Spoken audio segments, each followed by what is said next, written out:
செடிக்கெல்லாம் பாருங்க, இந்த மாதிரி குச்சி போட்டிருக்கோம். கீழே விழுந்த குச்சியில், மரத்துலேருந்து விழுந்த குச்சி தண்ணி உரியறதுக்காக செய்கிறாங்க. ஒவ்வொரு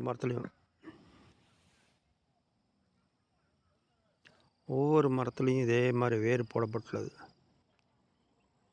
in each and every plants.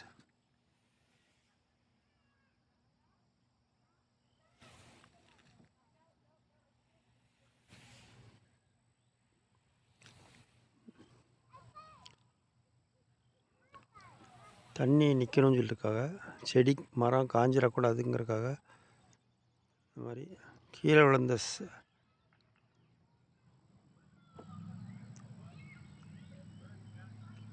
போட்டு பாதுகாப்பாக செடி வளர்க்குறாங்க.